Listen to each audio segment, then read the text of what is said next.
Hello and welcome to Walk the Talk. I am Shekhar Gupta and let me tell you who my guest is. Well, guess. Every time you use Google, you put some money in his pocket. It is Nikesh Arora, Global Head of Sales and Operations, Business Development, or President Sales and Business. Something like that, yes. At Google, something like that. So welcome to Walk the Talk. Thank you very much. Let's tell everybody that you are in one of your favorite classrooms. There we go. In Delhi's Air Force School at Shubhrata Park. So this is the classroom I studied in, 11th and 12th. We sat here and spent about 3 hours drawing and learning how to draw electrical things so that one could become an engineer. But you know what I've noticed? They've actually put grills over here. These grills did not exist 25 years ago. So and why did they come in, you suspect? Well, because we were left alone for 3 hours to draw. And some of us who didn't need 3 hours to draw, because it only takes so long to draw straight lines, would use the opportunity to jump out of these windows, and out there are some basketball courts which still exist, so you have to use the height for something. So they actually bolted the door up. They actually, I just talked to the principal. The principal said, you had escaped. There we go. The principal said, even the teachers learn over time. Absolutely. So, Nikesh, the reason we bring you here is to tell the world where you come from. Because the entire world knows where you belong. We have kids in this school who obviously Googled you. Yes, I just met two of them. Yes, just met two of them. Tell us a little bit about your journey. I mean, this is not modest. This is an English medium, first class English medium school, but it's not a fancy school. But from here to where you are at such a young age.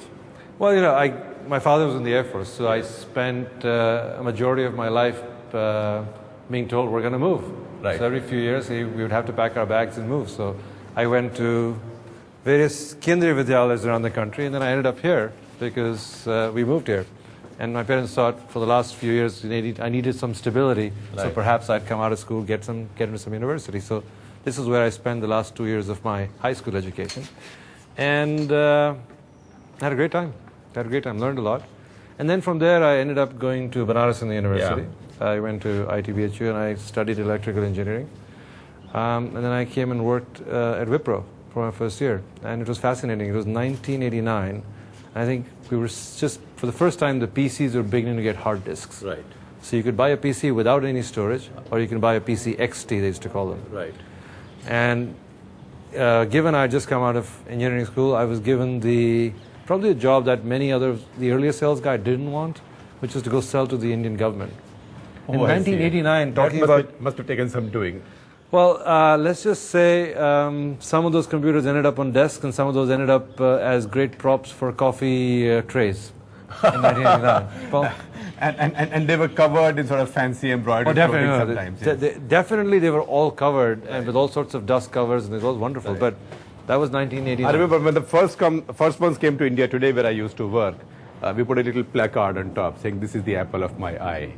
Well, no pun intended. No pun intended. It was a single sentence. My apple in my hand on a PC. I'm sure Steve Jobs would love to see that. It was 1985. Yes. So then what happened? Was it easy to sell to government? Did government understand computers? You know what? The good news is that there were parts of the government which were very keen on computerization, like the NIC at that point in time. Yeah, because Rajiv Gandhi had been around. Yes. So there was definitely a lot of people interested, but it is an education process because you're trying to explain to people the value of using technology and the value of computerization in 1989. Versus the file in red tape. Yes, and you're trying to get people to change. And you know, it's not just about putting a computer at a desk, it's about changing the behaviors of lots of people. And I think that is happening, but it takes time. So, but I went to, then in 1990, I decided to go to business school in the US. So I went to Boston. In fact, many people here would not even remember that Wipro did something with computers in 1989. That's true. So at that time, it was Vanaspati and soap. Well, at that time, it was a bigger hardware company than a software company. Right. So they had deals with Sun, and I think they had deals with Intel to do some early work with their chips. And you're right, it was Western India Oil Products Limited, or something like that. Wipro, yeah. yes. Wipro. Yes. So I worked there for a year, and then I ended up going to Boston to business school, which was in the midst of perhaps one of the big recessions in the U.S. in 1992. So it was, again, a little bit of a toil. Tuba.com